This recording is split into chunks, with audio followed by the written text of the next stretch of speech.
Maşallah maşallah. Aleykümselam abi, hoş geldin. Nasılsın? Nasılsın? İyi abi. İyisin. Çok şükür iyiyim abi. Kayınço senin abi. Kayınço ile birlikte geldik seni almaya. Nasıl geçti abi yolculuk? Valla güzel bir yolculuk da çok yordu ya. Maşallah yakışıklısın abi baya sen ya.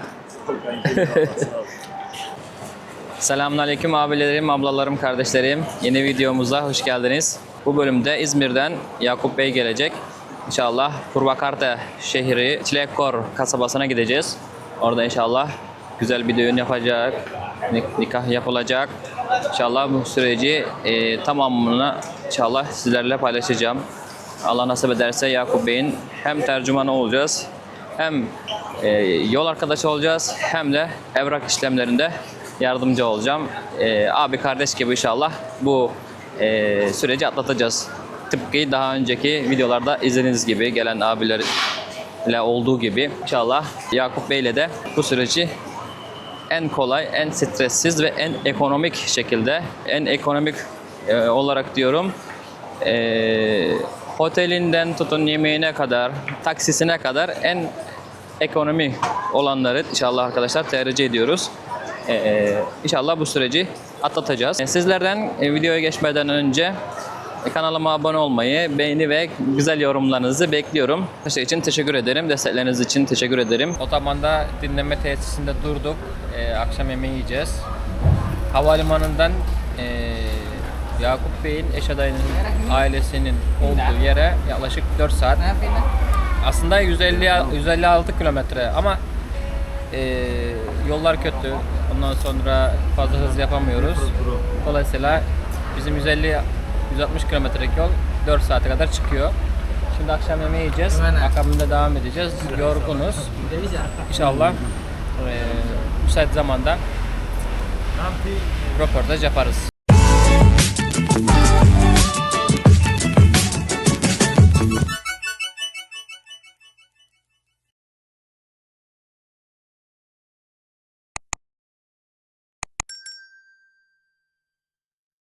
Selamünaleyküm diyelim.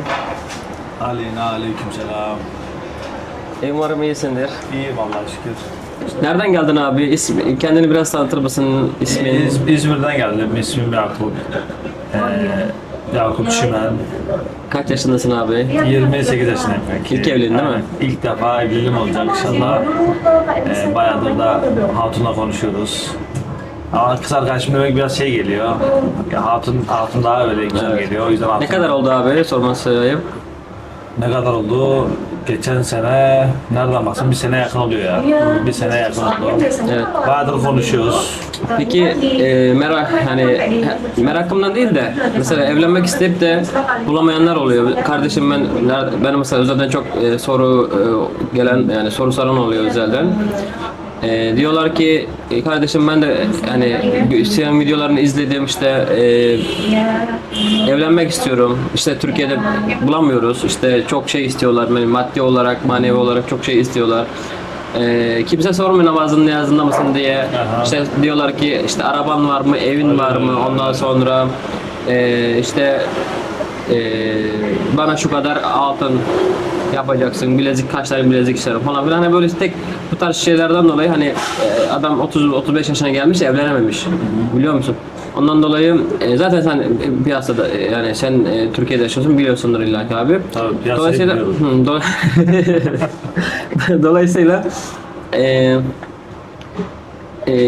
sormak istiyorum yani açıkçası. Nereden tanıştın abi? Hangi uygulama? Yani bu Ben nasıl oluyor İngilizce bu? kurs alıyordum, İngilizce ders alıyordum. Ha, İngilizce kursundan. Klastan tanıştık. Ha, bak mesela Online, çok online üzeri. evet, çok mesela Çok ben orada mesela arkadaşlarla tanıştım İngilizce öğrenirken. Endonezyalı, daha farklı ülkelerden insanlarla tanıştım. Erkeklerle arkadaşlarımız oldu mesela. Gruplar oluyor mesela, İngilizce gruplar oluyor WhatsApp üzerinden. Dil öğrenmek için. Daha farklı dillerin de mesela Türkçe gruplar da oluyor. Daha mesela farklı değişik dillerinden. bir tanışma yöntemi yani. İngilizce dili öğrenmek için bir uygulamaya kaydoldunuz, doğru mu? Tabii aynen. Orada yengem de tabii o niyetle o uygulamayı Aynen. kullanıyordu. Orada Aynen, geliştirdiniz kendinizi. Yaparken orada mesela tanışıyorsun zaten. Bayağı bir ilerletiyorsun sohbeti muhabbeti. Birçok arkadaşın oluyor zaten burada. Evet. ikimizin de gönlü birbirine ısındı. Bayağı bir konuştuk, ilerledik. Bayağı bir sonra zaten ben aileme söyledim. Ailem ilk başta biraz şaşırdı. Evet, onların tepkisi ne oldu abi? Abi çok değişik tepkiler verenler oldu. Bir tanesi mesela en ilgincini sana anlatayım mı? Bir tanesi akrabalardan normalde güzel bir insan ama neden böyle bir şey yaptı hiç bilmiyorum. Ya dedi bizim bir arkadaş dedi evlendi dedi oradan dedi. Pasaport için evleniyorlar dedi Türklerle falan. Ya dedim alakası yok bence dedim. Alakası yok ya. Dedim Çok pasaport saçma. için evlenecek olsa dedim gider Avrupa'dan evlenir bir de Yani. sen düğün yapıyorsun bütün aile bireyleri geliyor. Dedi çok saçma gelen noktası bu. 500 kişi falan dedi geldiler burada düğün yaptılar. Bak bir de Türkiye'de düğün yapmışlar 500 kişi de gelmiş. Ya dedim, bir kere mantıken dedim saçma geliyor bana. 500 kişi nasıl gelebiliyor? Evet. Bir de benim söylemek istediğim şu anda Endonezya pasaportu bizim pasaportumuzda neredeyse aynı şeyde. Doğrudur. Dolayısıyla yani pasaportla alakalı sanmıyorum. Aynen. Değil. Bana da çok saçma geldi. Saçma gelen noktalardan bir tanesi 500 kişi Türkiye'den buradan Türkiye'ye düğüne gelmiş. O kadar düğün, o kadar masraf, o kadar insan geliyor. Biliyorsun ben şimdi biraz kültürü araştırdığım kadarıyla çoğu aynı zaten. Her şey hemen hemen aynı. Mesela örf, adet, bizim mesela ayıp bir amca biz konular onlarda da aynı. Mesela dışarıda bir erkekle kız gezemez. Gezen bok mu var? Ama aile bireyleri gördüğü zaman ne oluyor? Ayıplanıyor. Sen neden bununla gezdin? Neden bir şey oldun? Evet. Çoğu şey bizde aynı. Hani değişen konular çok az konular değişiyor. Peki abi Endonezya'da hani tamam ilk başta yengemle İngilizce öğrenmekten tanıştınız ama yani sizi evliliğe yönlendiren, evliliğe sürükleyen şey neydi? Abi evliliğe sürükleyen şey ne? Yani yengemden neden mesela Endonezya bir kadın öyle söyleyeyim daha iyi olur. Ya neden şimdi senin de olmuştur. Gerçi seni bilmiyorum nasıl olmuştur da herkesin hayatına giren insanlar, çıkan insanlar oluyor. Bir nevi insanları biraz az bir şey tanıyor olabiliyorsun. Şöyle söyleyeyim sana, birçok arkadaşımız oldu, birçok tanıdığımız insanlar oldu, Evet. yanımızdaki çiftler oldu, mesela arkadaşlarımızın eşleri oldu. Bir güne kadar insana hani o kadar konuşmanın içinde bir kere bile insana öfteletmiyor. Yani hep sana senin erkek gibi hissedebilmeni video da bak o telefon arkasında başarabiliyorsa insan diyor ki hani yan yana olduğu zaman gerçekten insana daha farklı mutluluklar verebilir. Evet. İnsan da her insan her erkek bir yuva kurmak, bir aile kurmak istiyor. O İnşallah. yüzden dolayı elhamdülillah inşallah geldik buraya kadar. Bundan sonrası da inşallah güzel geçecek, güzel gidecek. İnşallah. Allah'ın izniyle. İnşallah. Ondan sonrası da çok güzel gidecek inşallah. Umudumuz var. Allah her zaman inanan insanlara yardımcı oluyor. Amin. Amin. Yeter Doğru ki söylüyorsun. iman edelim. İmanımız eksik olmasın. İman ettiğimiz zaman hepsi oluyor. Aynen abi. Şimdi bak ben son çalıştığım yerde insanların çoğu şey diyordu. Evlenme. Başını belaya sokma. Çünkü bak etrafımdaki insanların hani evli olanların mesela 5 yıllık, 10 yıllık, 15 yıllık evli olanların çoğunun bana söylediği kelime biz çocuklar için evliliği bitirmiyoruz. Çocuklar için evliliği bitirmiyoruz. Ama evlilik bak adamlar artık o kadar bizim kültürdeki insanlarımız o kadar şey olmuş ki nasıl diyeyim sana hep bencil olmuş. Eşlerine karşı zulüm etmek yani onların hoşuna gidiyor artık. Evet. Sosyal medyada görüyorsundur bazen karşına videolar denk geliyordur. Ya, video çekiyor diyor 12 saat çalışan işten vardiyadan dönen kocama zulüm ediyorum. Bak, yani bizim yani gerçekten ahlak seviyemiz biraz değişmiş. Çok change'e uğramış. Bence bunu O yüzden bak fark etmişsindir Endonezya'da evlenen ya da diğer farklı ülkelerden, Fas'tan, Afrika'dan ne bileyim diğer Müslüman ülkelerden evlenen Türklerin sayısı her geçen gün artıyor. artıyor. Bu artmaya da devam edecek. Mesela sosyal medyada çok couple görüyorum ben. Hani çok farklı milletlerden evlenen insanlarla görüyorum. Evet. Bizim kızlarda da ben görüyorum işte Alman erkekleri ne bileyim bilmem Amerikan tabii. erkekleriyle falan böyle hani Erkek yabancı tarafında da erkekler. bozukluk var. Erkek tarafında çok bozukluk var Evet, mesela. yabancı erkekle çok evlenmek isteyen Türk kızlarını görüyorum sosyal Aynen. medyada. Var. Bir de dünya artık değişti yani. Her şey ulaşım ya. Sosyal medya. Ulaşım, iletişim bunların hepsi hızlandığı için mesela kaç bin kilometre geldik, kaç saat? 11 saat 50 dakika. Ya. Hani 13 saate toplamda farklı kıtadan kıtaya gelebiliyorsun. Ben buradan evlenecek olan insanlara birinci tavsiyem bak mesela İngilizce biraz var, Endonezcem biraz var. Hani başka dillerden de biraz biliyorum. Yani dünya neresine gidersem gideyim aç kalmam, açta kalmam. Gelecek arkadaşlara tavsiyem evlenecekseniz önce bir gelin tanışın, görün. Görün. Yanınıza getireceğiniz tercüman çok önemli. Para göz biri olmaması lazım. paraya tapan biri olmaması lazım. İlahı para olmaması lazım. Dili iyi bilmesi lazım. Dil Evet. çok önemli. Bak ben dil bilmeme rağmen seninle beraber inşallah bu yola çıkacağım. Dil, önceliğiniz dil olsun arkadaşlar. Dili bilmeyen biriyle yola çıkmayın. Belki tamam yanınızda başka Endonezyalı birileri olacak. Çeviri kullanacaksınız ama önemli konuları dilsiz gerçekten çok zor. Önemli konularda ben inanıyorum ki Ömer kardeşimiz çok o noktaları çok başarılı bir şekilde anlatacak, aktaracak karşı tarafa. Yani sadece bak dil için ben Ömer kardeşimle beraber bu yola çıkıyorum. Tabii abi bak ben her zaman söylüyorum. Daha önceki videolarımda da söyledim. Ben kimseye kesinlikle eş bulmuyorum. Mesela şu an Yakup Bey karşımızda kendisi bulmuş. Ben sadece en aradaki süreci hani bir nebze kolaylaştırabildiysem ne mutlu bana. Yani onun bir Allah razı olsun demesi, duası benim için yeterli. Onun haricinde herkes kendisi buradaki şeyi yani gelip burada herkes kendisi evlenebilir. Yani azmedelim, gayredelim. Yeter ki hiçbir şey imkansız değildir. Dolayısıyla buradaki benim en büyük size hani yardımcı olabileceğim konu işte evrak konuları. Bir, ikincisi de dil bilmeyenler için buradaki aileyle iletişim, nikah ve düğün günü olan buradaki insanlarla iletişiminiz. Yani ben aslında bir nevi sizin vekiliniz gibi oluyorum. Anlatabiliyor muyum? Tabii tabii. Hani, Vekilin bir ailenizden birisi gibi Aynen, olarak aynen şey öyle. yapıyorum. Nikahta şahidiniz oluyorum. Tabii canım. Ondan sonra hani buradaki havayı sanki sizin bir ailenizden birisiymiş gibi şey yapıyorum yani lanse ediyorum karşı Tabii, tarafa. aynen öyle. Peki abi sizin benimle iletişime geçmenizi etkileyen şey ne oldu? Yani neden bir dil biliyorsunuz? Neden benimden destek aldınız diyebilirim. Dediğim gibi kanka birkaç video izledim. Aralarında gördüğüm en iyi yani sen geldin. Öncesinde bir arkadaşla anlaştık da o arkadaşa baktım çok yani düzgün bir insan değil. İsmini vermenin gerek yok. Düzgün bir insan değil. 4-5 Ona yani da belki ona da mesela baktım istediği fiyat gerçekten uçuk. Mecbur bırakıyor seni kendisini sana. Bak şöyle diyeyim sana nasıl diyeyim. Araştırdım. Sen vardın, birkaç kişi daha vardı. Onlar da dili iyi değildi. Dili olarak en iyi sendin. İletişime geçtim. Sen de dedin abi olur dedin. Tarihi söyledim. Biletler alınmıştı. Tarihleri söyledim. Uygun dedin.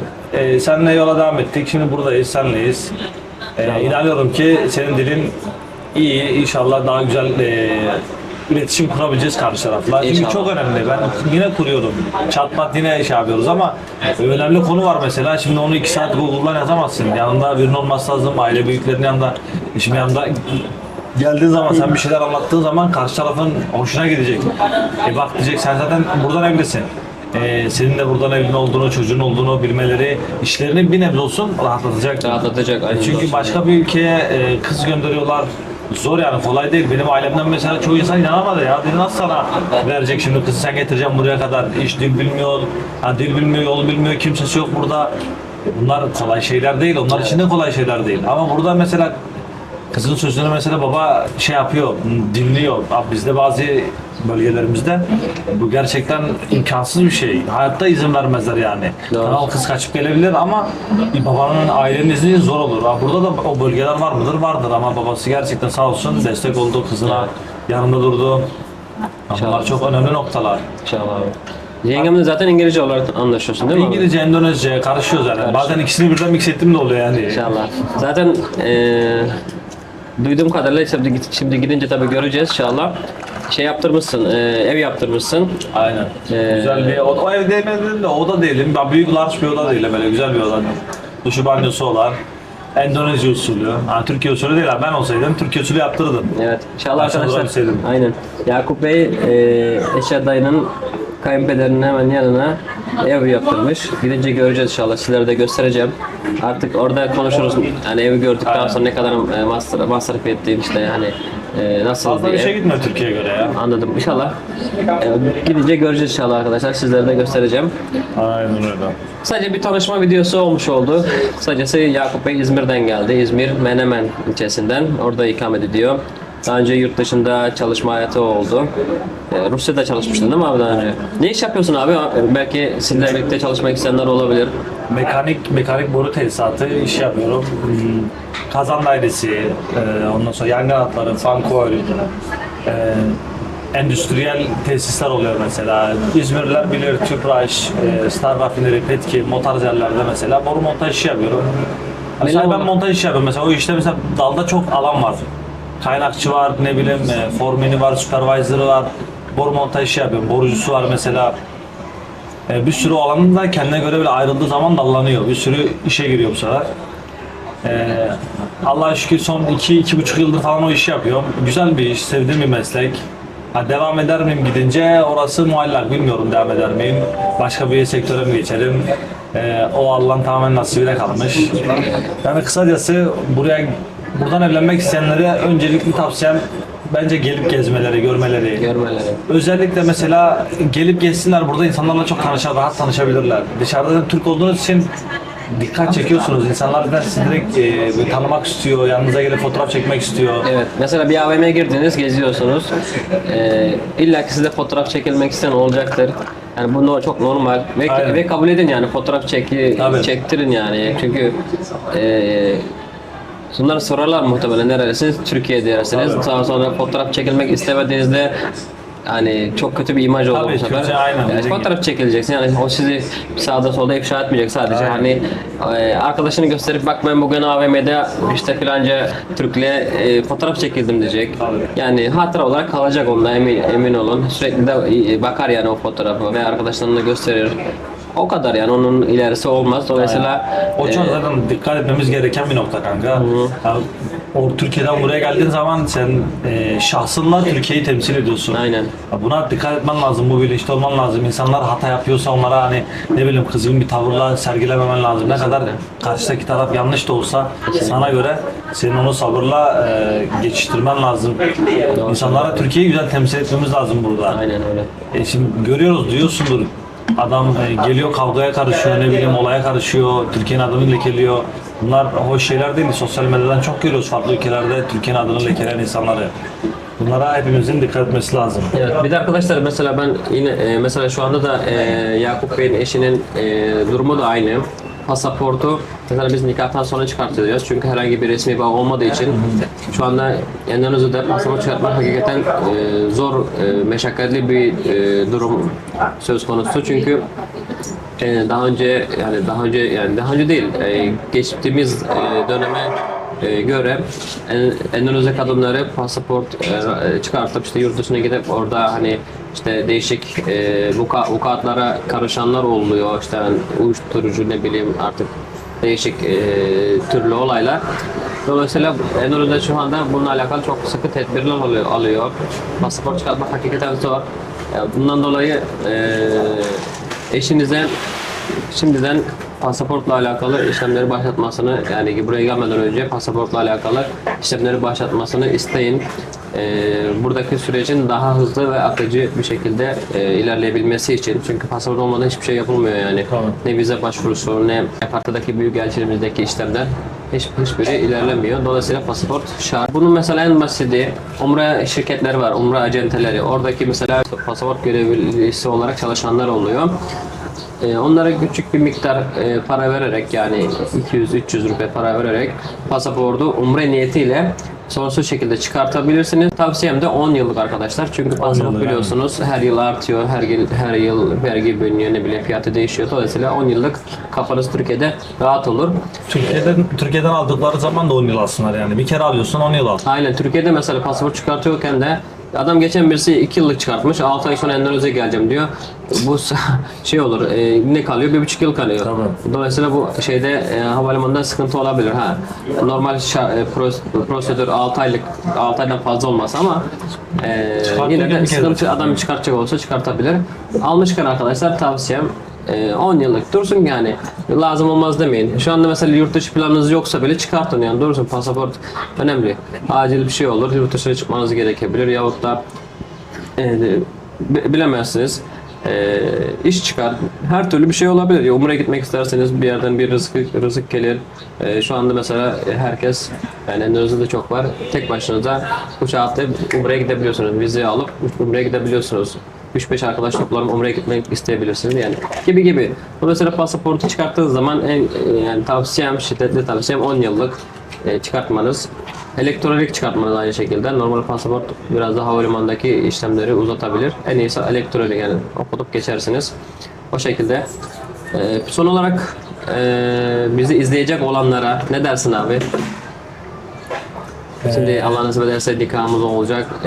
Ben inanıyorum daha önce konuşmuştuk. Çok güzel bir nikah ve düğün olacak inşallah. İnşallah. izniyle. Bizi izleyecek olanlara ve ailene ne söylemek istersin abi? Bizi izleyecek olanlara öncelikle seni takip etmelerini, bu beğenmelerini ve güzel yorumlarını bekliyorum. Bazen okuyor bazı insanlar, yani çok değişik yorumlar yapıyor diğer ellenen insanların olumsuz yorumlara. İlla ki olumsuz yorum olacaktır. Haterlar her zaman haterlarını yapacaktır, her zaman söylüyorum. Onları ben Allah'a havale ediyorum.